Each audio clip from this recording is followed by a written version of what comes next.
Monday nights in the afternoon. Come talk some Eagles with us. Make sure you hit the like. Make sure you hit the subscribe. Stay with us. Oh my God!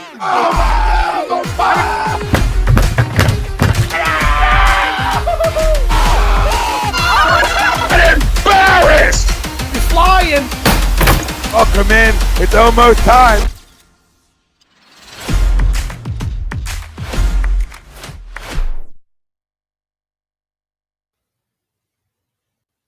Welcome in, everybody. This is A2D Monday nights, right in the afternoon. That's Ryan Brodo. I'm Tom Arnone. We are brought to you by our good friends at BOAGGIO'S Bread, located in Mount Laurel, New Jersey, home of the best stuffed bread, sandwiches, Italian specialties. They got everything for you at BOAGGIO'S Bread, and we got something for you. Use promo code A2D, and you get 10% off your in-store order with promo code A2D at BOAGGIO'S Bread, Mount Laurel, New Jersey. We'll circle around the NFL. Jalen Hurts MVP performance conversation. Eagles versus Packers. Reactions to what we watched last night on Sunday Night Football. And then we'll obviously move forward like we do.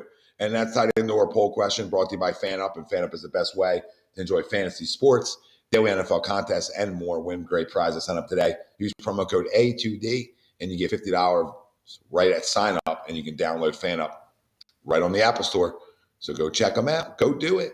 Our poll question for this afternoon's show is the Eagles will be the number one seed in the NFC when it's all said and done. Do you agree or disagree? Let us know. Facebook, YouTube. That's where we're live, and everywhere you get your podcasts, we're there as well. So hit the like, hit the subscribe on Facebook if you want to support A2D. Comment in if you want to support us even more. You can donate stars to A2D on Facebook. On YouTube, for our YouTube peeps, same thing.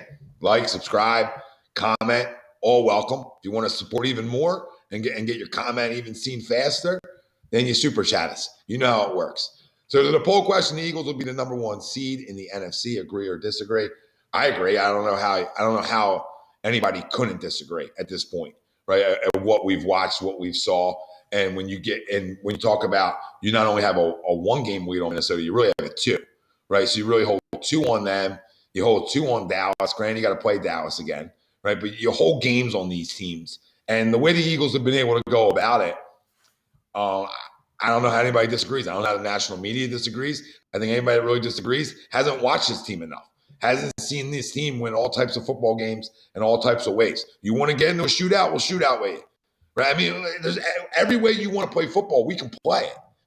You want to be rough, tough, and physical and run the football all day? We can do that. You want to air it out a little bit and us have to spin it? We can do that. There hasn't been a way this team's won a football game that there's nothing left to prove regular season-wise, that they're legit, they're the real deal. There's nothing left. They've checked off every box outside of Jonathan Gannon's box. Every box is checked off for this football team. So I completely agree. I think the sky's the limit, but I don't know who catches you.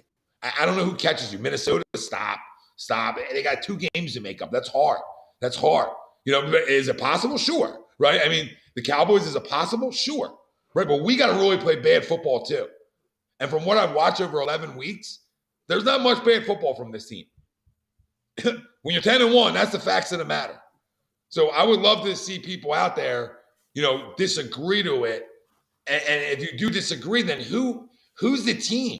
Because I heard last week on the radio, which is atrocious, but I heard all last week how good Tampa was, how good the Niners are. All these teams have a million warts. I heard how good they were. Are you kidding me? Tampa just lost in Cleveland, all right?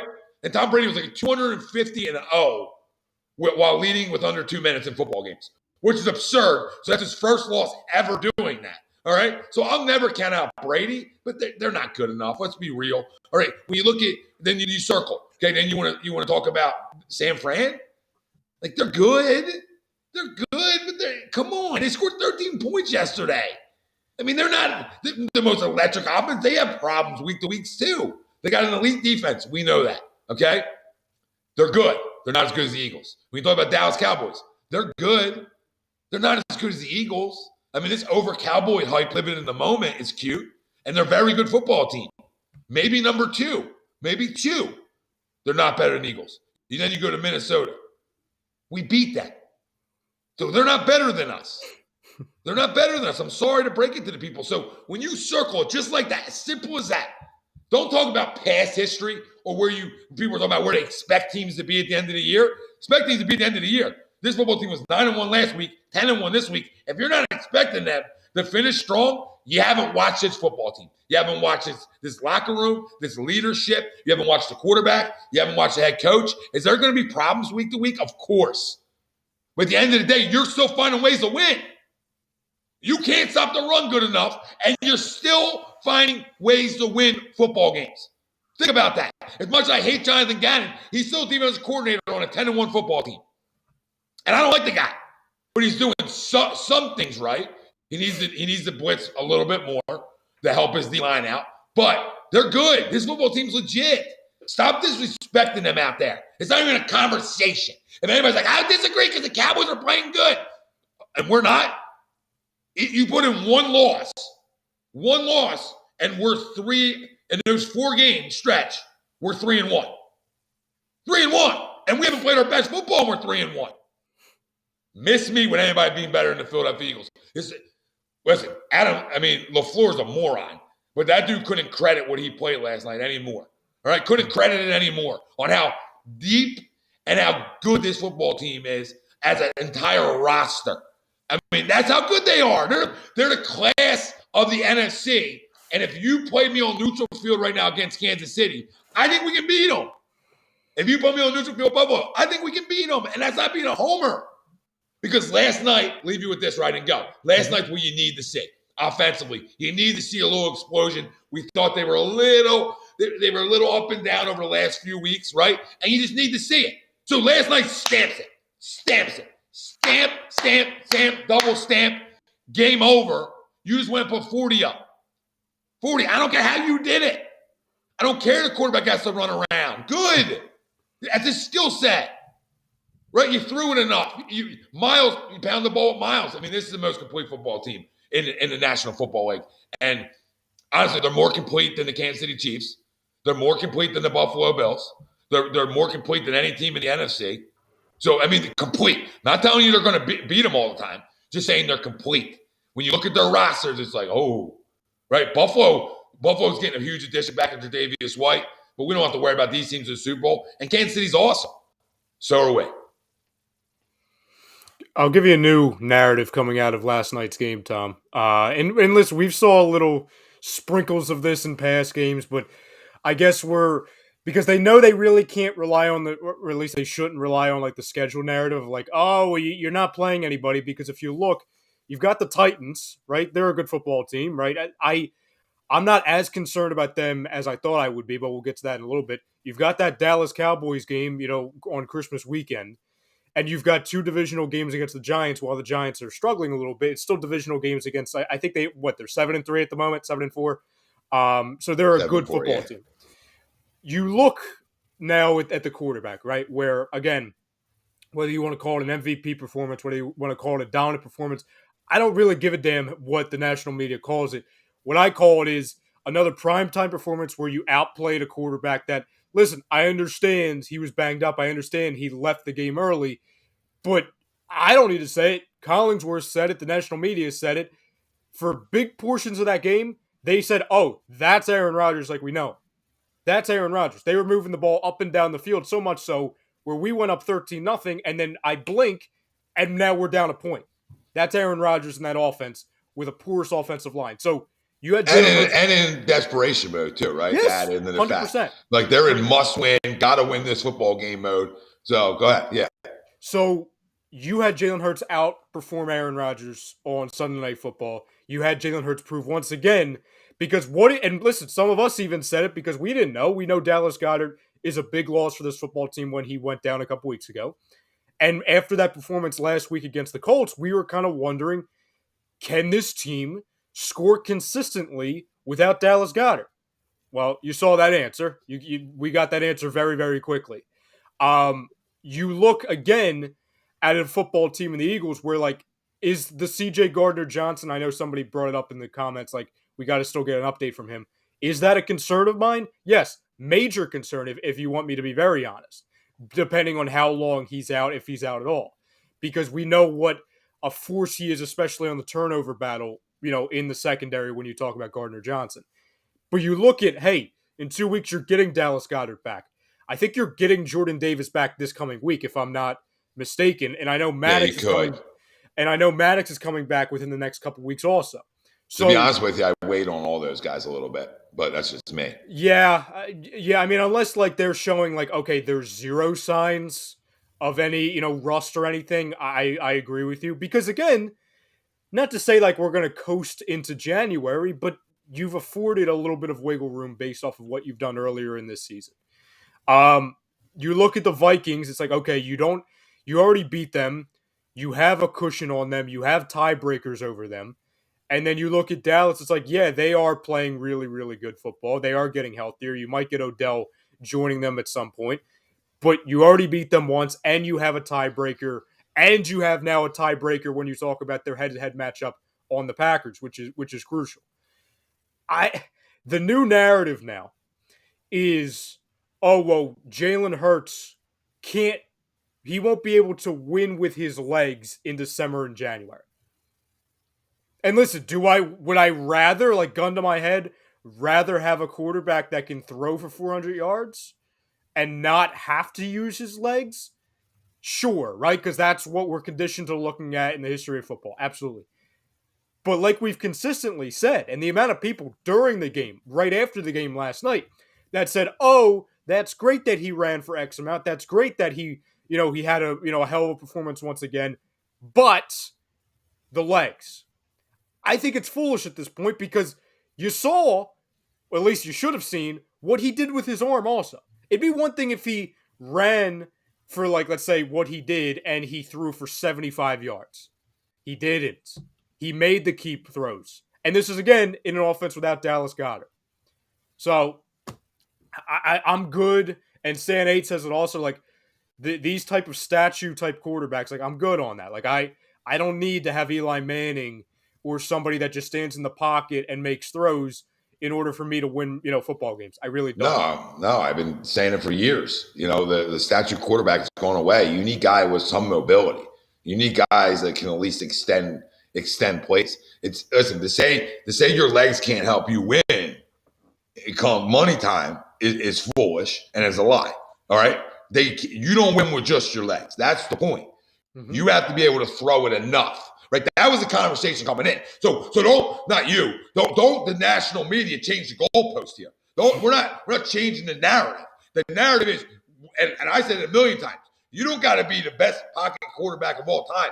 You got to throw enough from the pocket. You understand? That's all you got to do. Enough.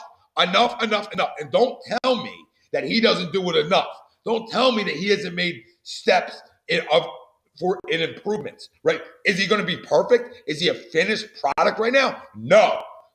But don't ever poo-poo. Don't poo-poo athleticism, all right? Do not start poo-pooing because they slurp Lamar Jackson. All right, the national media slurps Lamar Jackson. He can't throw enough. You understand? He's got a cannon. He's got a strong arm. He could throw enough. He can't throw enough. You understand? He forgets how to play quarterback in the fourth quarter. Hence, all of their, all of the games where they've had leads and they just completely choke it away. It's because that guy. It's not all his fault, right? But when you talk about, again, national media narratives, they can't have a love affair with Lamar Jackson enough. And listen, I love him too. Former MVP. He's a hell of a player. But you would think, oh my God, he's been absolutely perfect the way they talk about him. This guy consistently misses throws. And listen, I'm not saying Jalen Hurts makes every throw. There was a couple which I think we would all wish he had back last night and throughout the season. But the levels of improvement this guy has shown in one offseason, I don't understand why we're still nitpicking. Not us, but the national media and some people in this fan base. I don't understand. What do you have to gain at this point? And I don't even want to hear he can't win a championship. Like, I don't want to hear Lamar can't either. Like, I mean, he's uber talented, and he's arguably the best athlete in football. But he doesn't do enough from the pocket. That's the difference. Yeah. Like, when you look at Josh Allen, like I brought it up last night. I don't know if you got a chance to hear it, but I mean, they're carbon copies of each other. I just want to tell the people out there, not in size, not in all that. Watch both of them play. Because if you give the hole to go, they're going, And they both take hits and run through guys. You're like, why are you doing that? For both, I watch Josh Allen. I'm not even a Bills guy. I want them to be successful because they deserve it a little bit, right? Yeah. Great fan base. So when I watch him, and I like Josh Allen too, but he'll run through guys. Like D-backs don't want to tackle that dude. Same with Jalen. So their arm strength is not even close to being the same because Josh Allen has the best arm of all time. Okay, but in terms of like the way the way they read, because neither one is going to really sit back there and go through 25 progressions, right? They'll go through the progressions, and there'll be times that they fall back into traps, but they're both super athletic that they can get away with it. And if you're going to allow a guy and give a guy space to run, that's on you. And if you think with the talent we have on the outside that you can come press everybody and play man coverage and load the box up, you're misguided too, because you're going to get exposed then. Because we have too many guys. I mean, Devontae Smith is one of the best route runners in football. All right? Okay? And AJ's a specimen. So you're not going to be able to man those guys up and win all the time. And that's without Dallas. We talked about, and we'll segue into just his MVP performance last night. We talked about with the loss of Dallas, the loss of other things, that this is where franchise guys put you on their back, all right, and carry you around. And what he's done over the last 2 weeks is exactly that. He's done exactly that in terms of, hey, franchise guys carry me, because he's carried this football team with his legs and enough of his arm. Was he perfect last night? You said no. He wasn't perfect. But if you give him one-on-ones, he's gonna make good throws. Well, the play, I forget which quarter it was. I think if I remember correctly, because Collingsworth went nuts and he was like, "Oh, he's got a lot of room over here." I think it was either at the end of the second quarter, early third, where he goes to the bottom of the screen or the bottom of the field, at bottom of our screen, and he runs for like 46 yards. There's people out there last night that got mad at that play. Like, Tim Tebow, that's Tim Tebow would run for that. He's only running because he can't throw it. It's like half the freaking field, there's nobody there. I can't run. Listen, Tom, you saw how good / bad I am at flag football the other day, okay? If I'm Jalen Hurts on the field, I'm trying to run for that, okay? At least you're an honest cat. I respect you. Yeah. I respect you even more. You know what I mean? But you know what I'm saying? Like, that guy had all the field at his disposal to run, and we would be pissed if somebody wasn't able to do that or decided not to do that. So, like, again, miss me on he can only win one way, and that's, using his legs. One, that's inaccurate, and that shows you're not watching the games. Really, you're just looking at the stats and seeing how many yards he rushes for. And two, I will kind of compare it to Josh Allen again, not with the arm strength, not with the size, like you said. But these are examples of two guys that they don't run because they have to. They run because they can. It's an option aside from what they can do with their arm. Now, clearly, one could do a lot more with his arm, like we talked about. But hold on, we had a guy right in town, right? Like, do what we're talking about. We had a guy right in town that's a lot like him in terms of their skill set. And that's Donovan McNabb. Now, Jalen's a way better leader, et cetera, right? But, and a better person, it looks like, too. But at the end of the day, we tried to make that guy something he wasn't for so long. When we were our best, even without weapons. Now, Jalen's got weapons. Donovan had to wait for his, right?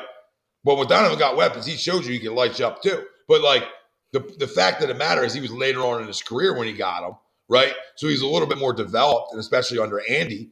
But that's a guy that was electric. So you're not going to stop a guy that's electric from being electric. You're not going to poo-poo when Donovan early on in his career was rushing for 60, 70 yards a game, and we're winning football games. You can't do this in the playoffs. Well, I mean, with all due respect, they won a lot of games, and they won a lot of games in the playoffs. They didn't get over their hump enough times, but that football team won a lot of games. And if you ask me if I would sign up for that again, I would sign up for that every year. Every year to know that I got a chance in an NFC title game.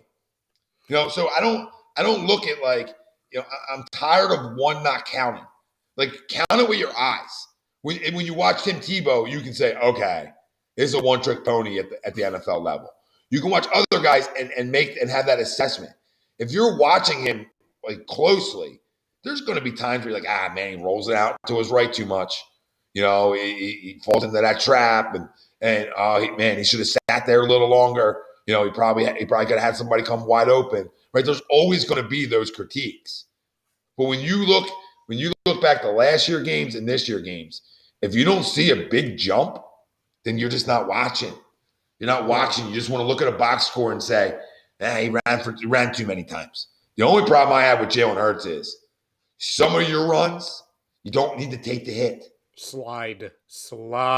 Well, he's a former baseball player, so he should have no problem sliding. Mm-hmm. But at the end of the day, I'm more talking about the one that he outside last night. Like, he cut back in because ran this line. He cut back in and looked for contact. And I love that you're an aggressive junkie, but you don't have to do that all the time. Now, was that at the very end of the game? Could he have done that because he didn't want to go out of bounds and he wanted the clock to run? That's the only thing I was thinking of at the time. Like, maybe in his head, he's I'm going to absorb contact that way. 45 seconds runs off the clock. But you can do that just by sliding down in bounds. Oh, I hear you.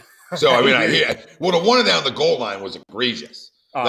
You're trying to get in and a linebacker comes and cleans your clock. Like, CJ Gardner, you're a rip hit away from being out. Now, real quick about CJ, I don't think he's going to be out that extended period of time when you're talking about a rib. Like, even with a broken rib, Justin Herbert's playing. So, there might be like 2 weeks, 3 weeks, max 4, in my opinion, that he really misses. Regardless, this isn't the reason I wasn't overly concerned last night. It's not season ending. I knew, like, immediately, okay, it's ribs, not season ending. Mm-hmm. Yeah, I would, like, again, not a doctor, but I would imagine he's back for the first Giant game, if I had to imagine. Oh, here we go. Stan says CJ will be out 2 to 4 weeks, says the doctors on I never know how to say that. The Jacob? Oh, Jacob Meeting? Is it Jacob Meeting? I know the guys that are over there. They do a tremendous job, but I just didn't know what it was. How do you set it for you? I think it's Jacob. I want to say Jacob. Whatever. Everybody knows it. I'm sure enough people know. But that's good news. I mean, that's what sort of where we were thinking anyway. So yeah, thank you, Stan, because I literally didn't. I was literally looking at the schedule and I'm like, oh, Giants game, and then right afterwards, it's like, oh yeah, 2 weeks for the Giants game. Well, where do you have us real quick about Jalen? Then we'll get into a little bit of the schedule again for a second. But where we talked about it last night. I'll give mine after you go. But is he the? If you had to vote today, voting ends today. Who's your MVP? Not that I care about this, but people do. Yeah. So I can give a rat's ass about anything but Broad Street. But people care about individual awards for some reason for our athletes. It's so tough. To me, it's between two. It's between Mahomes and him right now. Like the Tua thing. Listen, the Dolphins are really fun and everything, but first off, Tua I think has missed too many games because I know he's like in the discussion now. Well, he's definitely played 8, right? Because he's 8-0 as their full-time starter. Yeah. So he's definitely played 8. He's going to get enough games because he's the second odds-on favorite on DraftKings to win the MVP. Well, how many games did Wentz miss in 2017? 4? It was week 11 or 12, so it might have been like 5. Okay. So too many. I mean, Tua can't miss any more. Yeah. Because if he finishes out, he's going to play at least what? What would he play? If he's played 8 already. I got to see how many he's missed. I think he missed. I feel like he missed 3. Yeah, that's where I think he's at too. But either way, he obviously It's those three. If Wentz was hurt at the beginning of the year, not the end of the year, I think it would have been a different conversation, right? It's because of when he got hurt. But yeah, I think I agree with you. It is between those 3 with a side piece of Allen. I'm not going to leave him out of that conversation yet because he's a couple monster weeks away from. I know they've been a little inconsistent, but he is a couple monster weeks away from jumping right up that ladder. To me, I'll give you 2 answers. I think through what we've seen so far, I think it's going to be Mahomes. I would be shocked if it's not Mahomes because he has. Again, this is not a shot at Jalen Hurts. I mean, Patrick Mahomes is one of the greatest. He might go down as the greatest quarterback of all time. And I'm saying that knowing how Tom Brady's Tom Brady. In my opinion, I think he's obviously the best in football. Yeah. So you just look eye test. It's like that guy is doing things that no human can do. Also, he's got the storyline of how he was doubted coming into the season because they got rid of Tyreek Hill. And really, which is so funny to me. Like people act like they have the greatest tight end of all time, and people forget about that. Yeah, like miss me when he doesn't have any weapons. Like I'm so tired of hearing he doesn't have weapons. Like Juju Smith-Schuster is a really good wide receiver. Okay, Mecole Hardman is a really good wide receiver. For what they use him for, right? Yeah. I'm trying to think of somebody else. I mean, they went out and got what's his face from the Giants, Kadarius Toney, who I think he missed last week, but I mean, he has a touchdown there. He couldn't even get one with the Giants. Like their offensive line, we're like, oh, it's not that good. It's pretty good. Their two tackles are really good. And they still have the same guys, right? They still have the same two tackles they did last year, right? I believe so. Yeah, I want to say yes. It's like he's doing it with, again, the best tight end of all time and a bunch of like number 3 receivers. Because hold on. Not even going to give you number 3 receivers, okay? Because Juju is obviously like probably more of a 2, right? But forget that. Forget all the intangibles that you just talked about. He's doing it with one of the best coaches, a Hall of Fame coach, and a Hall of Fame quarterback guy. Best coach in the league currently right now. And I know Bill's the GOAT and everything, but I'm talking about like currently what they've got. And longevity. Longevity on what he's done there for so long. So it's Orlando Brown, pretty fucking good. Yeah. And Andrew Wiley, who I don't know enough about to go crown it. I know Joe Thuney's a pretty good left guard.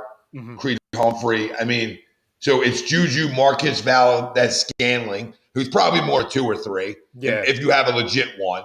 Juju's probably a 2. Kadarius Toney's an unknown.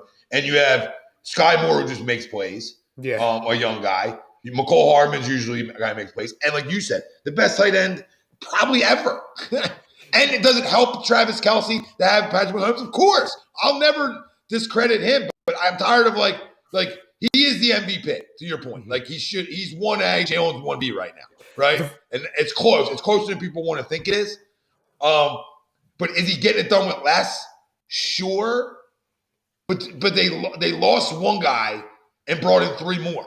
So it's not like they didn't replace it. It's not like they said, okay, we're just going to do it with Sky Moore and Juju. Like they went and got 2 guys who've had success. Like Juju and Marcus Valdes-Scantling have both had success in this. Like I'm not Juju more than Mark has, but they both have shown some success. Oh yeah, I mean Juju. I mean before Juju got hurt, he was going to be getting one of the biggest wide receiver contracts in the league a couple of years ago. Before he got hurt, before he started doing the TikToks, and Marquez Valdes-Scantling, like I'm not like all of us, like we're not like a big fan of like the 3 name guys, but he was their like most consistent aside from Devontae Adams in Green Bay.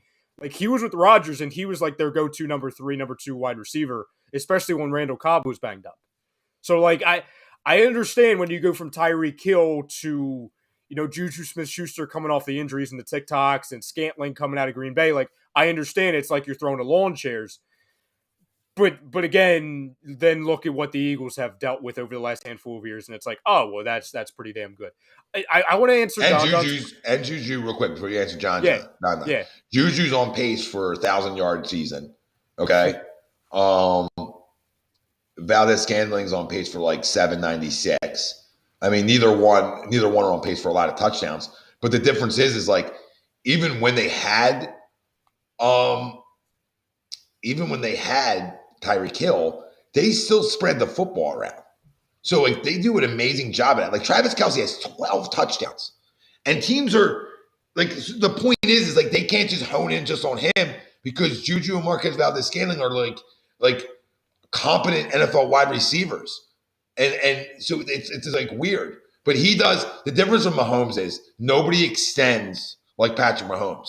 And the only guy that I watch, and me and Sweet talked about this last night, is Caleb Williams. Caleb Williams is like a baby Mahomes because he extends like nobody's business. Mm-hmm. Now, that's the only thing Jalen can start to continuously try to do better with, right? How can you extend in the pocket like Mahomes does and get some of those big plays? But guess what, right? He does do that at times. It's not like he's never done that. First off, the fact that we're even having this conversation is a major success for both the Eagles and Jalen Hurts. The fact that we're like talking about like Mahomes, Hurts, 1A, 1B.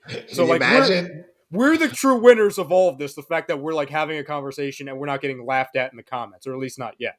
Don says Tua, right? I mean, absolutely. The fact that Tua, if you told us before the year Tua, and now I could have maybe bought into Tua because they went out and got him some stud puppies, right? So I was like, okay, maybe he has a monster year. And with AJ and Devontae, I thought similar things for Jalen, like that he would have a really good year. When we did our stat projections, I had him having a very good year. I know Rome was a little crazy, but like I still had him at. I was like, he get 30 touchdowns. Well, he's on pace to break that.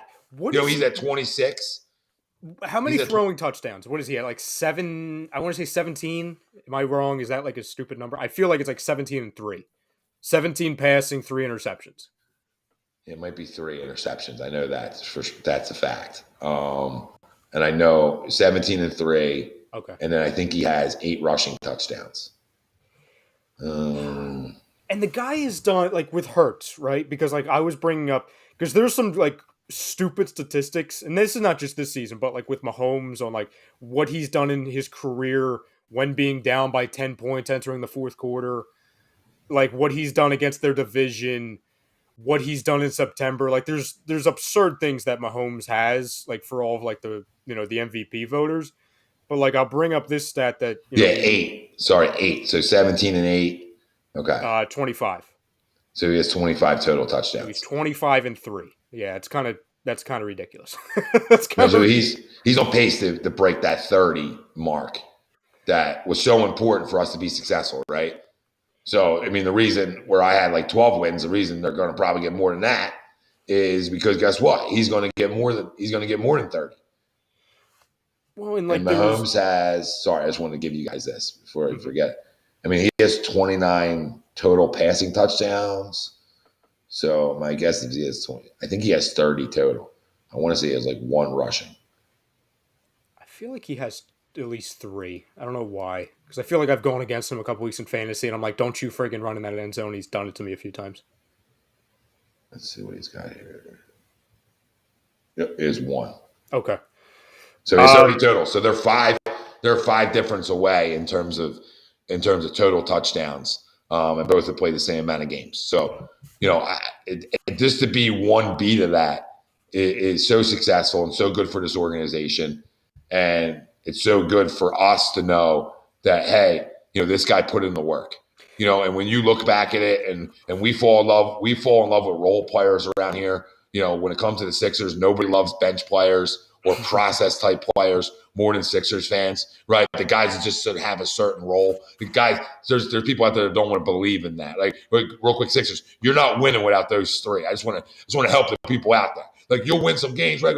You're not doing nothing you think you're doing unless those 3 are healthy and born. You mean they're not a better team right now than what they were at the beginning of the season? Are you sure?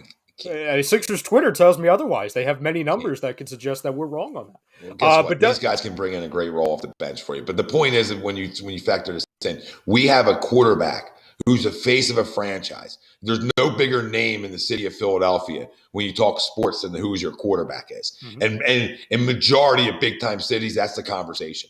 And when you can sit back and say to yourself, all the question marks, or at least 98% of the question marks that we had about throwing the football and getting better have been answered. And he's shown this much growth and he works his ass off. I mean, if there's not going to be a better name and a more of a worker to rally around in the last 2 decades here of Philly sports than when it comes to Jalen Hurts. It just won't be. Like, Bryce Harper's there. I get it. It's a different sport, though. It's not as polarizing as the quarterback position. And to have a guy that we know is willing to put in the work, we know is a leader, man, the numbers are great because we expected good numbers, right? But what the eyes have shown us, our eyeballs, all right, with the numbers, this dude has succeeded every expectation that anyone, even inside the organization and outside the organization, could have expected. That's facts. And if anybody in there tells you that's not true, they're a liar. They're a liar. So Don asked, like, oh, Ryan, was Jalen Hurts not doubted before the year? Like, absolutely he was. Listen, I'll speak for somebody myself because we did the quarterback ranking a week before the season even started. I said that I thought, gun to head, that he would be a career, like, 13 to 20 best quarterback in the NFL, 13 being generous. And somebody had asked in the chat, I forget who it was, like, okay, what do you think the ceiling is for Jalen Hurts? And I said, if you can get him to the level of Dak Prescott for the majority of his year, majority of the years in his career, I said that would be a major success. So I didn't think he sucked.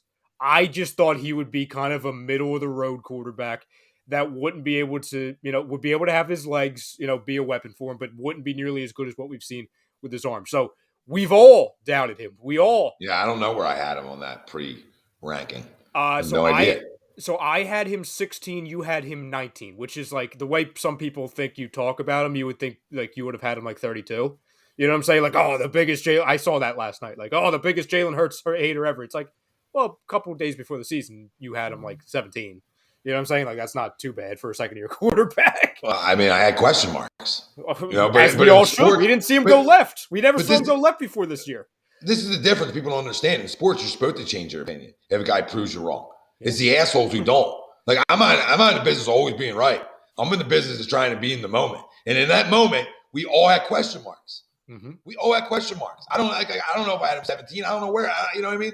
Let's go back and listen to it. I didn't have him top 5. I'll tell you that much. I don't think anybody in the country did. I don't think he had him. I don't think he had himself top 5. To be honest. When you look at my numbers, I gave out for him 30 total touchdowns. I expected.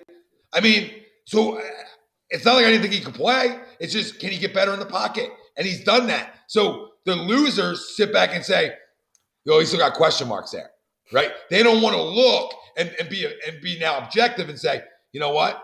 I'm glad he proved me wrong about that. I'm glad he's that kind of worker that he proved me wrong.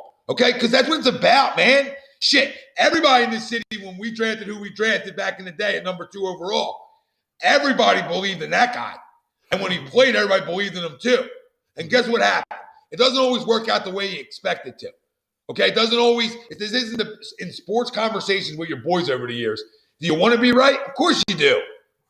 But if you don't have an honest conversation with your boys and say, man, glad that guy proved me wrong, then then you're a loser. Then you're a loser. You're a prima donna. You're a diva. You never want to be wrong in your life. I love when guys want to prove me wrong.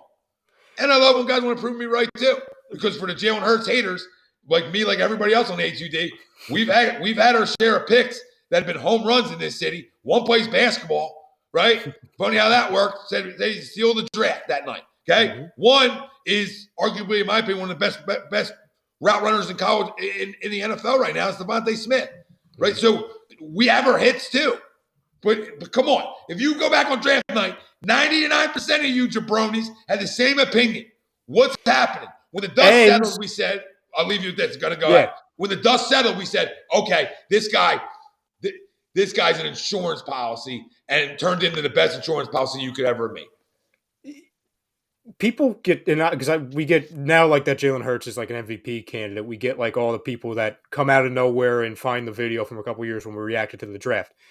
And we get labeled like, oh, you guys hated Jalen Hurts. It's like, actually listen, even in that clip. I know it's like a minute-long clip, so I'm not asking you to watch like the full 2-hour breakdown afterwards when we were shocked, a couple months after you sign a quarterback to a $100 million contract that you're going to draft another one. Our criticism never had anything to do with Jalen Hurts. Ever. Like, we didn't say like, oh, Jalen Hurts sucked, or oh, Jalen Hurts is a bad kid, or oh, he sucked at Alabama, or like, no. It was, we have so many needs to help a quarterback in Carson Wentz at the time that needed some things, both in his own head and around for the team, like actually a wide receiver. Like, we were like, hey, why are you doing this? That was our concern. That was our shock. It was like, hey, there's a cornerback that's really good, a safety that's really good, 2 running backs that are really good, and 2 wide receivers that are on the board right now, all at 52. You took a quarterback after signing the quarterback you already had to a $100 million plus contract. That was our concern. It's like buying a beachfront home, yes. Right? You're buying it and you love it, but you're always worried about, man, I'm one injury away. I'm one big storm away. I better have good homeowners insurance, right? I better have those things checked off. And credit to Howie Roseman, the businessman. Mm-hmm. They never planned on having to play him yet. I mean, this was wait to next year essentially. Wait till next year, then they would get out of the Carson contract even easier. And then, hey, we're going to give you a year to prove you're the guy. And you had time to sit, process, learn it, and go. Well, people don't understand. And this comes out of the GM's mouth, right? Because it was the same, if you can find it on YouTube, because I watched it like a month ago, right? So like it's fresh in my head. It's not like I'm trying to remember something from 2 years ago. the GM told you what the plan was going to be with Jalen Hurts. Because it's the same thing they talked about with the quarterback factory that was like became a t-shirt everywhere in Philadelphia. Yep. It was the plan as, hey, we believe in the quarterback position. We believe in insurance policies, especially when you look at you won a Super Bowl with a backup quarterback, and you saw a quarterback in Carson Wentz that could never stay healthy for a consistent amount of time. Well, he got hurt in that playoff game right before the draft, essentially. So, that was it. That was the straw. Yeah, if we're going to be in a playoff game, we better have a guy who can play. They had to go to Josh. That's how they looked at it. 40 years old. On a home playoff game, a couple months before that, they had to go to Josh McCown on one leg. Because remember, he was playing in one leg. And he's 40. Yes. He was coaching his kids. He was coming back and forth. It was unbelievable. So when you look, and again, it's not even me analyzing it. One of two things was going to happen with Jalen Hurts. Either you take him as an insurance, Wentz goes down in a future year, or he sucks, which we saw the next year. You put in Hurts, he plays well, and you do one of two things. You either move forward with Jalen Hurts, which they did, or you get Jalen Hurts 2 to 3, or maybe an extended period of time, 4 to 6 games under his belt, and you flip him. You flip him to a team. You're like, hey, the Patriots flipped Jimmy Garoppolo, and Jimmy Garoppolo played 2 games in New England. Mm-hmm. Here's a guy who's way more athletic, has done more in college, and has way higher of an upside than Jimmy Garoppolo. We're going to flip him. That's what they wanted to do. An insurance policy that either you can move on with him as your franchise quarterback if he's a superstar. Or the idea was flip the other guy. Yes. Either way, it was flip whatever guy doesn't work out.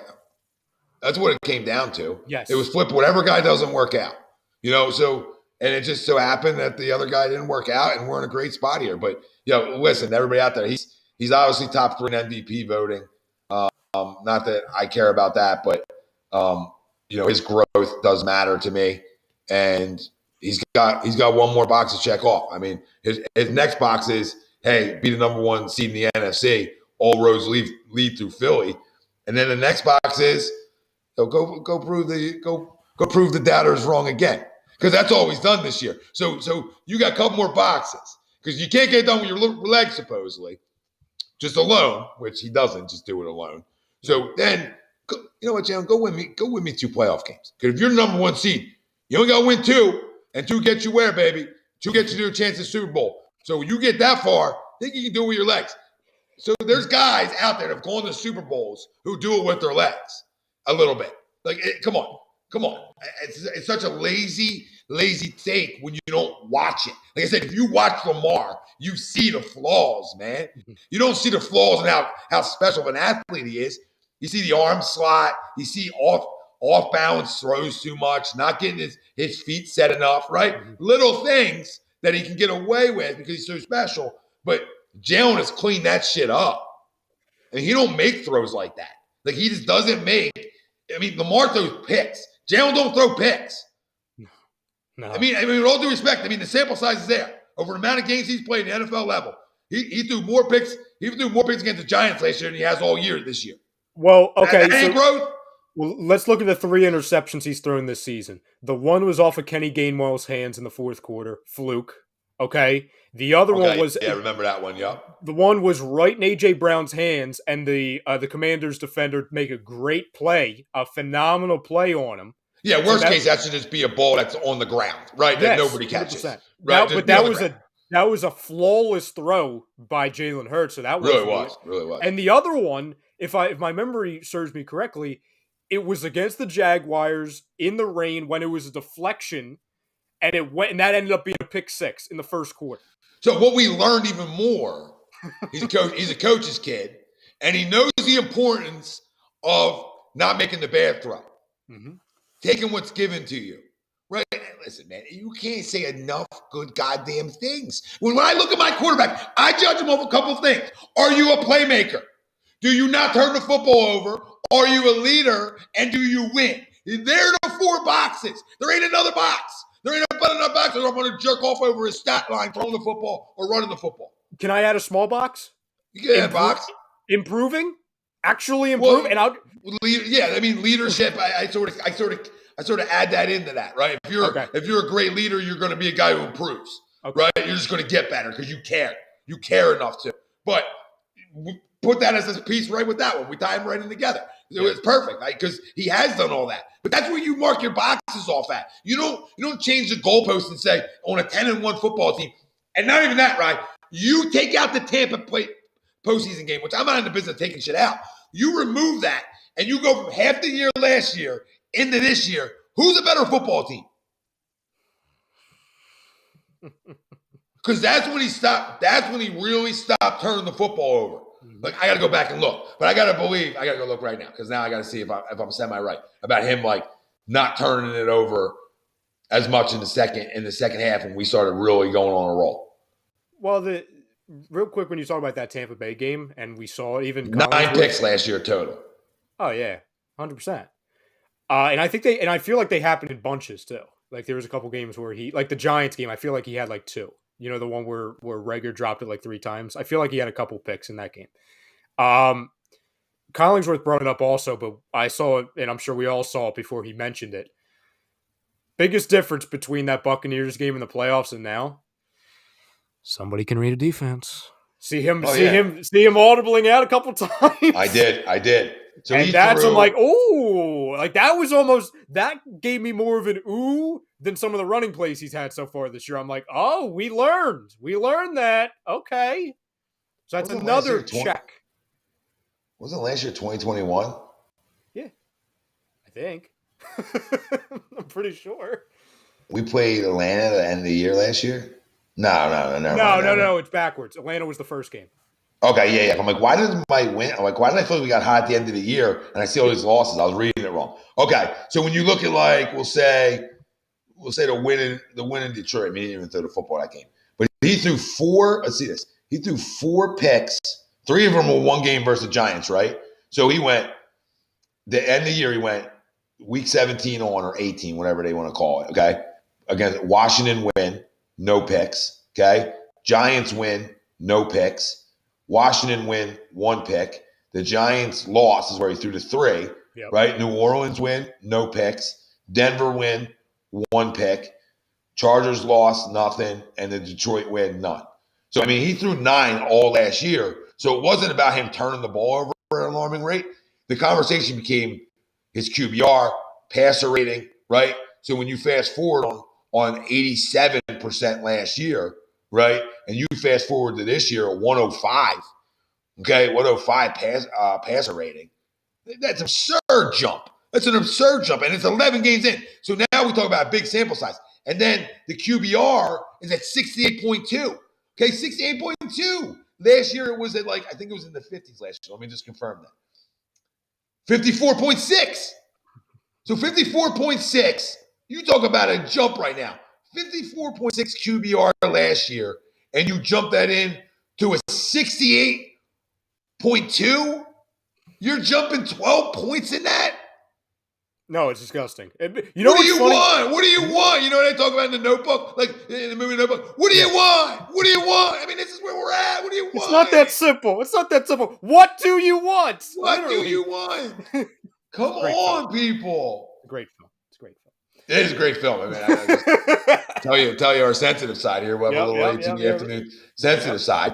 But look at this. I mean, right. We could do this all night, right? But that's the fun part about it. Like 243, 333, 340, 204, 239, 155, 285, 243, 175, 190, 153. Okay? But when you look at all the 200s in there, that's enough. That's enough. It's enough. I mean, you're talking about a guy who doesn't throw the ball 30 times a lot. The 2 times he threw over 30, or 3 times, okay? 3 times he thrown over 30. The one time, 31 completions or attempts, 333 yards. The next time, 340 yards. The next time was his lowest at 239, and that was the win against Arizona, okay? They're the times he's thrown over 30 times. So the times he's thrown over 30 times, 2 of those 3 times, he did what you're supposed to, and he threw for over 300 yards. So don't tell me he can't do it. Well, I'll give you – so Jalen Hurts last night, he became the only quarterback in the history of the NFL in his first 30 starts. Oh, I've got a bunch of them. There were so many of them last night. He's the only quarterback in NFL history over his last 30 starts, or I'm sorry, in his first 30 starts with 6,500 plus passing yards and 1,500 plus rushing yards. Only quarterback in NFL history to do that in his first 30 starts of his career. Michael Vick had the best legs of all time and couldn't throw like Jalen does, even though he had a better arm. You understand? Well, I think it's because, again, and this shows the progression in leadership. As crazy as it sounds, after 9-10 months ago, where we were, Todd Bowles was screaming he can't read a defense on the sideline. I think we're seeing that he can read a defense better than Michael Vick. Or at least he's on that projection, right? Because when you study and you care, this is what happens. Yeah. And Michael will be that's not a shot at Michael. I mean, Michael was the first one to say it, when he was doing the interviews years ago. He relied on talent way too much in his time in Atlanta. Way too much. Like his career resurrection with the Eagles, it was because he actually started caring a little bit. He didn't nearly have the talent, that he had in Atlanta when he was with the Eagles. No, but it's like, he put a little extra time into his craft. So you see, obviously, all almost like Lamar. Like Vic and Lamar remind me so much of each other, because I do feel like there'll be a time Lamar will like jump into that. But when you have that much talent, when you're like that talented as like a Vic and Lamar, it's hard. It's hard for those guys to say, bro, hey, I'm running a 4.3 out here. Ain't nobody catching me. I can do what I've been able to do whatever I want with my legs forever. Stop it. And when people can't stop it and you win an MVP doing it, it's hard to get those guys. And maybe they do, right? Maybe Lamar does. But I don't feel like Lamar's a big film watcher, if I had to guess. I don't think he enjoys extra film. What do you think? I don't know. I would put more of that. I would put that more on Kyler. I mean, the guy can't wait to get off the football field and play Call of Duty. I don't know. Well, I can't count Kyler into a conversation of Lamar and Vic. Fair, yeah. Because he's not even at that. He got paid like he is, but he'll never be at that level. No, he should have went. He's smart. He did the right decision, dude. He was better at baseball than he is at football, and you can't turn down the guaranteed money that he would get playing football. So as much as like I'm not a Kyler guy, business wise, he made the right decision, because he probably would be in the pros in baseball, but it's a lot harder. You know what I mean? Well, Kyler's in my opinion, Kyler's the Ben Simmons of the NFL. Now, Kyler hasn't quit playing for a year, but maybe that time is coming. But just when you talk about like things that he can be if he put in a little extra effort or any effort at all, that's what I look at. But no, I mean, listen, just in my lifetime, which only dates back to 96, obviously, there's only one quarterback that I can, like, aside from the Vic Lamar thing, right, that I can realistically compare Jalen Hurts to, because he doesn't, it's not even like he has the spin around 6 times that Lamar has, or the crazy arm strength that Vic has, where he's just flicking it. And it feels like an easy comparison because we joked about it, not like making fun of Hurts, but it was almost like how he said it, and we were like, oh, of course you're saying that, because it was like the ghost of Christmas past. You could have had him in the draft back in 2012. It's like it's the closest thing I compare it to is Seattle Russell Wilson, but like early Seattle Russell Wilson, not like the last 3 years Russell Wilson, where like the way Jalen Hurts runs, it's like he's doing it in slow motion. And he has that capability now, which we begged for when he is scrambling. Instead of having to go down and run around, and use his legs, he scrambles, but then he looks up and he finds a wide open Quez Watkins, or a wide open Devontae Smith, or wide open A.J. Brown. That's the closest comparison I can give, at least in my lifetime, because I can't speak on Randall, and I can speak on early McNabb, obviously, but this guy does so many things. Again, in year 2/3, depending on if you really want to count those 4 or 5 games, when he came in for Wentz at the end, in 2020, I can't. There's not enough words that I can describe on how many things he's done to prove us all wrong and improved on so many times. It's tremendous. Russ is a good example in a way, but they're even different though. Like I feel like he didn't even throw the ball a lot early on, like Jalen has. He didn't, it's weird. It's a good comparison in terms of like size, ability, some of the way they go about it, especially Russ early on. He was a playmaker. Now you watch him now and he's a shell of himself. He stinks. But it's definitely similar. When you keep it, if you just keep it Eagles, it's easy because it's Donovan to me. Like like outside of the other things, in terms of like the play on the field, like early five will break your ankles. I mean, early five, like we can't forget it. We look at later five, right? Later five was more of a guy who could make plays inside the pocket. He didn't run as much, but early five would break you down. I mean, you remember the shimmy against Washington? Oh, absolutely. Well, I always think, aside from the shimmy against Washington, the play, I think it's in Dallas. To spin around and yeah. breaking tackles and finding Freddie Mitchell. Yep. That one. I mean, they are very similar, except the difference with five was even stronger inside the pocket. Like he was a man's man. Like in terms of that, like it was hard to bring him down inside the pocket because he was stronger, like bigger wise. You know what I mean? And MBD, relax. Relax. I'll ask my wife for you where she got hers. But no, I mean, like, there's so many like little similarities with a lot of different guys. I mean, it's a fun conversation. In reality, like, he's better right now than Russ was in year 2 as a starter. 100%. In terms of like reading defense, it's just to give this guy more value. It's to show how much better he's gotten. Like, in terms of reading defense, I think he's probably better than Russ at it. In terms of Donovan would get crushed for bad throws at times, and people would like live on those. But I always thought Donovan made bad throws on purpose. Like Donovan balls into the dirt, we're like, that dude's covered. Because Donovan was a lot like Jalen when you look at turnovers. Go look at Donovan's turnover. Donovan didn't turn the football over a lot. Like, you know what I mean? That's where their similarities really you look at it. It's like, guy plays winning football. Donovan was his his biggest worst enemy. I think we could both. Oh yeah. But when he got his weapon, you saw how good he can be. And then he's like, oh wait, no, I love confrontation. I'm going to blow all of this up.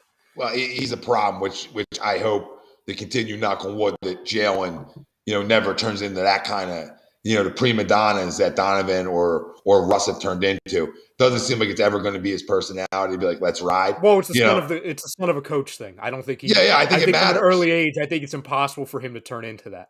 I feel like I'm going to get the same thing with Cass, right? I'm going to hope, if you don't got all the skills, I'm going to hope you're cerebral as shit. You know what I mean? He's going to be the game. So you're good. He's going to be a hockey prodigy, so you're good. Well, you'll laugh at this. Last night, like, he started to do it a little bit more. We did it on college football. I said, you want to watch Hike with me? And he comes in, he's like, yeah. And he sits on my lap, and we were watching it, and I was telling him what was going on. And then last night when the Eagles came on, I'm like, Hike's on. And he's staring at it, and he's pointing at it, and he's walking up, and he's watching the plays. And he was like in tune to it for like a minute. I was like, well, that got him. And then I flipped back. Earlier on, I flipped to the Sixers a little bit early. And I hit him with like dribble. And he goes literally gets his ball, and he's pointing up there. He's dribbling, and I'm like, this is great. But that matters, though. That matters. Like having the intellect, But I think in today's game, if you can't use your feet to end the conversation on our feet, right? If you can't use your feet in today's game, you better be the most cerebral dude in the country. Like, you better be Tom Brady cerebral, because you have to be able to extend. That's it. You don't have to be able to go and run for 50. You got to be able to have enough mobility to stay in the pocket and move around in there. And a good example of that kind of guy that, if he was healthy, would still play is a guy like Matthew Stafford, like 3 or 4 years ago. Mm-hmm. Like, where a guy, like, he don't got to go run for 30 yards, but he can run enough in the pocket to extend plays and get big plays. Before we jump out, can I give you two things on the Titans game? And I'm partially talking to myself here, but I know a lot of people have, probably have the same worries that we do. Because I look at the Titans game and I look at the Cowboys game. Tell me if you guys agree with this, that these are probably the two hardest games that you're going to face for the rest of your season. I know you play the Giants twice. I know it's a divisional matchup. Yeah, maybe. On paper it is, for sure. Because you look at both of them, definite playoff caliber teams. Not that the Giants aren't, but the last 2-3 weeks they've been kind of skidding. Yeah, Daniel Jones is kind of falling back to earth, and you're kind of seeing defenses remove Saquon from the fold a little bit. Mm-hmm. I am worried about the Titans because of Mike Vrabel and obviously Derrick Henry. here's a reason why we should be a little bit more confident. Not that we need to be, because we're a 10-1 football team after putting up 40 points on Sunday Night Football. The key number against the Titans going into Sunday is 19. Well, really 20. I'll just say 20. If you score 20 points and Jonathan Gannon isn't like the worst human of all time on Sunday, you should win the game. Because you look at the Titans, they are 26th in the league when you talk about scoring offense. They average just over, 19 points per game flat. And the last handful of weeks, they put up 16 against the Bengals. They played the Packers on Thursday Night Football, and they put up 27. But again, I think that's more of an indictment of the Packers than, obviously the Titans. They put up 17 on the Broncos, 17 on the Chiefs, 17 on the Texans, 19 on the Colts, and then 21 against the Commanders. So they can't score. They really have a hard time scoring. And I know, listen, Derrick Henry, this team has a really big issue, the Eagles, that is, tackling people that are much smaller than Derrick Henry. We saw that with obviously A.J. Dillon, who's not small, but he's not Derrick Henry. And we even had that issue with Aaron Jones. I think we should be okay in this game, right? Like, am I saying that it's going to be a fourth quarter blowout and we're sitting back, in our lawn chairs, drinking coffee? No, I'm not saying that. But I think we should be fine, especially given what we saw from our offense, because I'm pretty sure their defense has been extremely banged up, and Taylor Lewan's out also on their offense. Yeah, they're smoke and mirrors. They're tough, they're physical, they're going to compete. And you get Derek, your defensive tackles and DNs and linebackers have to tackle well, because he's not as strong through the tackles as when he gets into your second level. Mm-hmm. So you got to keep him from getting into your second level. I think that's so important to Sunday's game. I think the Eagles win. I think this is another statement game coming up. I think they're in the belief in the national media that this isn't buying into them. Nobody wants to buy into them. So you know what? Go win another football game against another playoff team that's a tough, competitive son of a bitch in the AFC, and that fights everybody they play. Go win another one, because now we're going to prove somebody something different now. Because you want to get into a shootout, we'll do it. You want to get into a dogfight? Okay. Because I think we got some dogs here, man. Our defense hasn't been perfect and stuff, but we still got some dogs. And I think the more time guys like Sue are here, the more less reps you get on Fletcher Cox. So when he is playing, he's more explosive.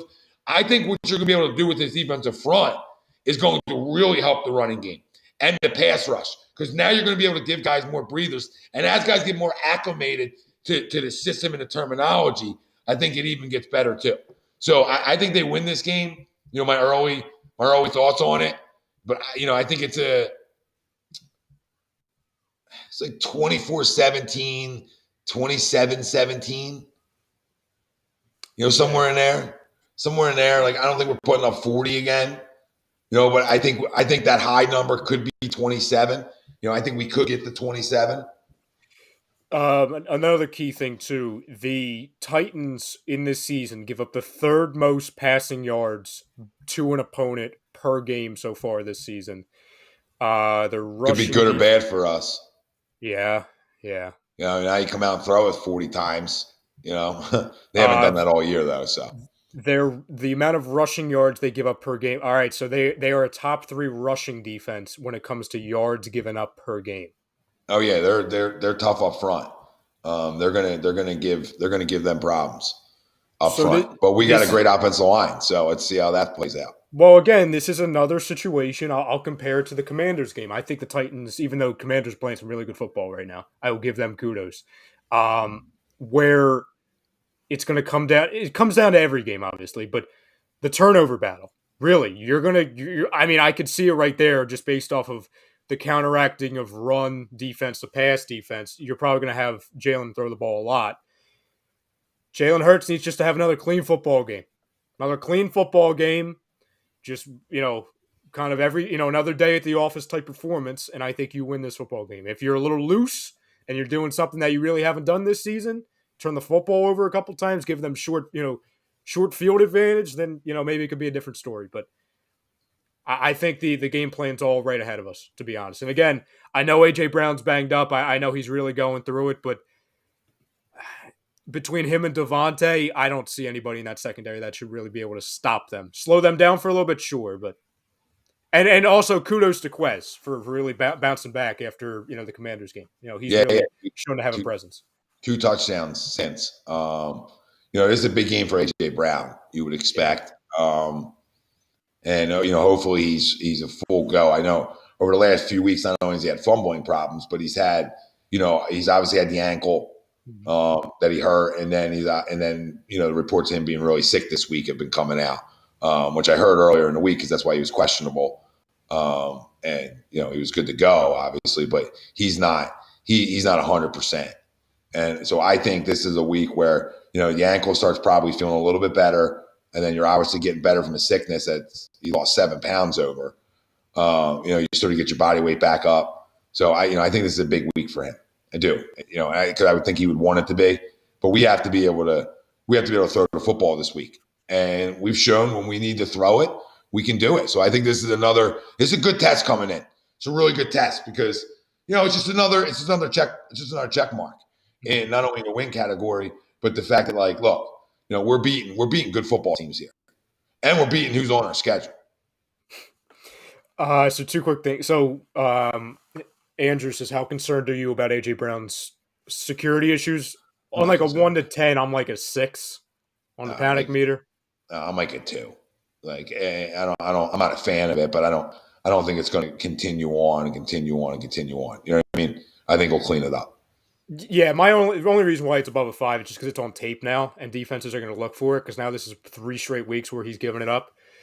Yeah, but he's giving it up so softly, where it's it's him trying to make a play, right? They're all trying to make a play moves, and it just don't work. Much.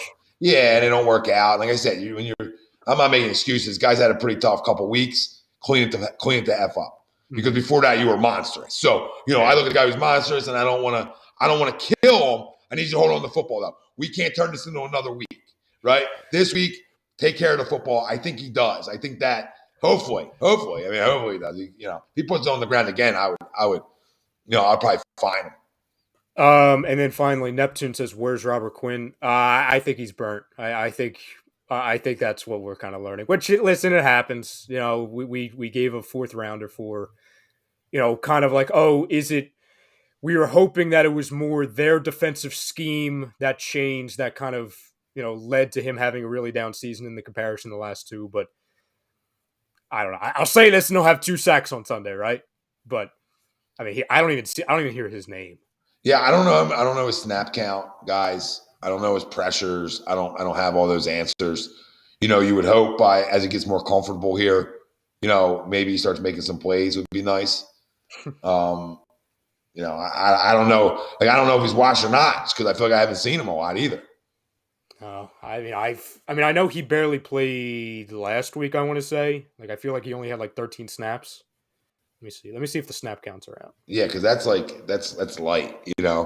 That's hard to have an impact in 13 snaps. I feel like I need to have him in the 20s range, 20, 25 to really see an impact. But that could be just learning the scheme too. Robert Quinn, he had against Green Bay. Let's see here. No, that's not it. Hold on. Talk amongst yourselves. I'll find it. Okay, here we go. It was worth a shot. It was worth a shot, Neptune. I agree. Oh, yeah. It was, listen, it was basically you brought him in to be better than Teron Jackson and to fill the role of Derek Barnett. That's all it was. It was literally an insurance policy with a potential high upside in Robert Quinn based off of what he's done in his career. So Robert Quinn played 11 snaps last night. Yeah, it's hard to have an impact. Yeah. So I don't think it's his wash. I think it's probably, again, learning the scheme, bringing a guy along slow, and you're doing what you're supposed to do. You're letting guys' bodies catch up, right? So what you're doing from this is Robert Quinn is probably getting stronger body-wise from 11 snaps. You know what I mean? I bet you his snap counts in Chicago were high. Oh, absolutely, absolutely, yeah, 100%. And he's an older guy. He's an older guy. He can use the breather. I'm telling you, it's almost you're gonna unlock something with him soon in the next couple of weeks where you're gonna start seeing him a little bit. You know what I mean? Just seeing him. I'm just saying body wise, guys. He's old, man. That's an old man. You see him walking into the locker room last night on the post game show. He's old man. Oh man, Fletcher's old too, essentially, in the way he plays. But you saw it last night when you can limit some of his snaps, guys get stronger.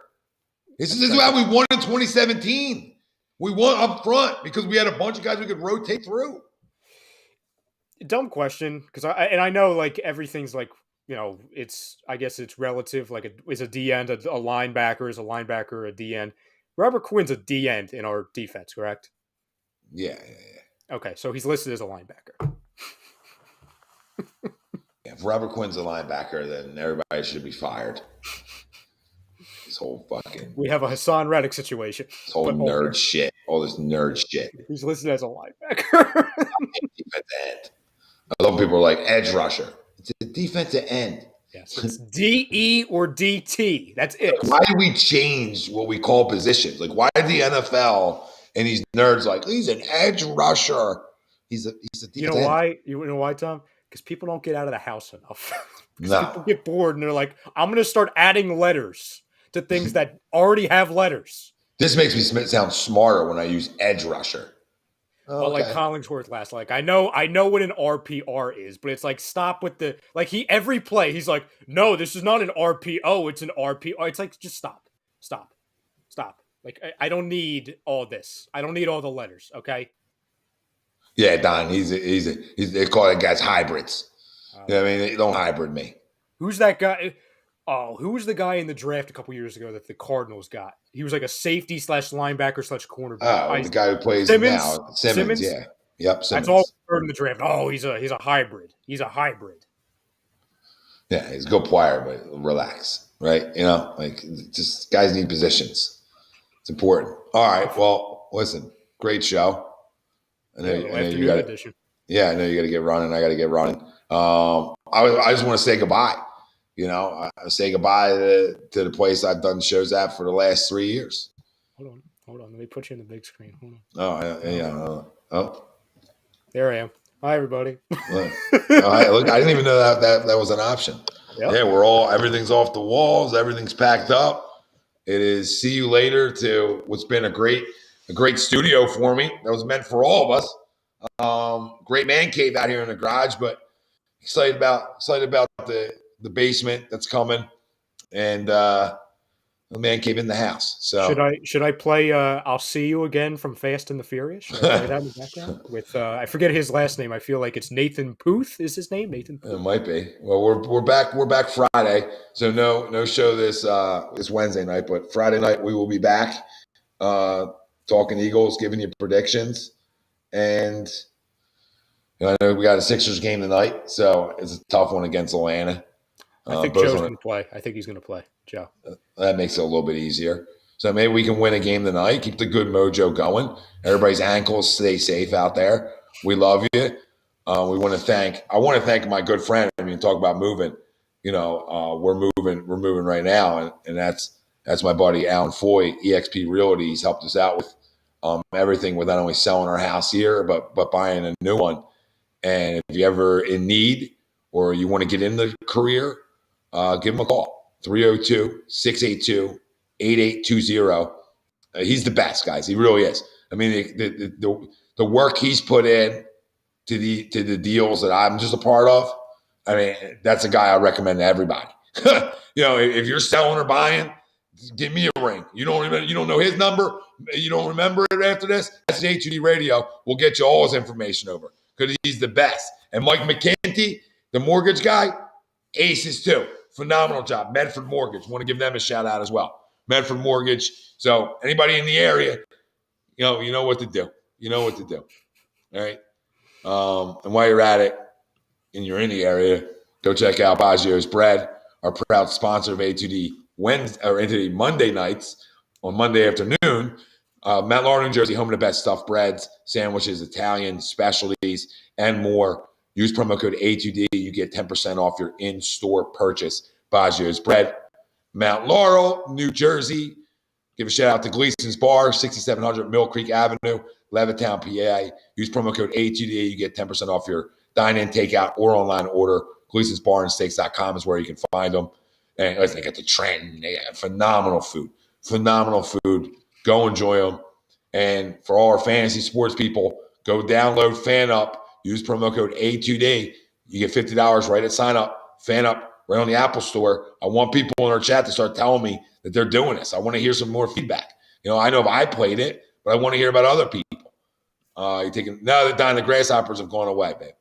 I got that all cleaned out. What about the crickets? No, I haven't got any crickets in here. Now, where I'm going, watch.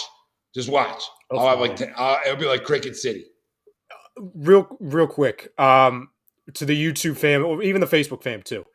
Make sure, and because this is important for all of our stuff, make sure you're hitting the notification bell. I know we say it at the end of every show, but it's really important that you're doing it because sometimes YouTube doesn't even like to put our show on the feed, right? And I'm getting texts 3 hours later, "Oh, you guys were live? I didn't know."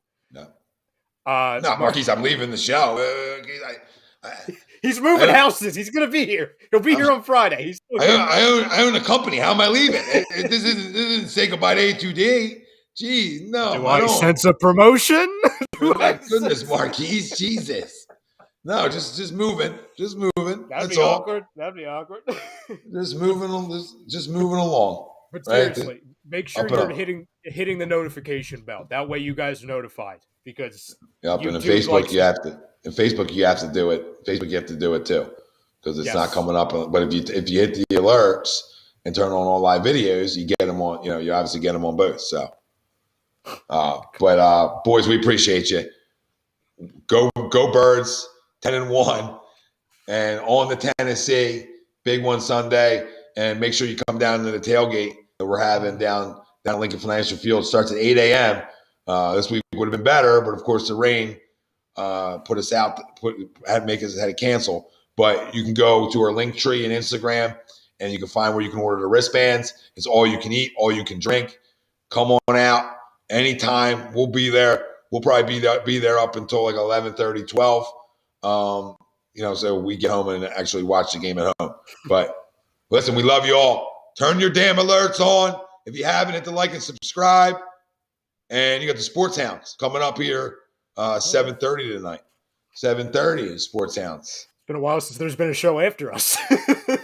Yeah. There's a pregame show to the pregame show now. It's good. I must say good night to everybody. Yeah, good morning. Yeah, so confused. All right.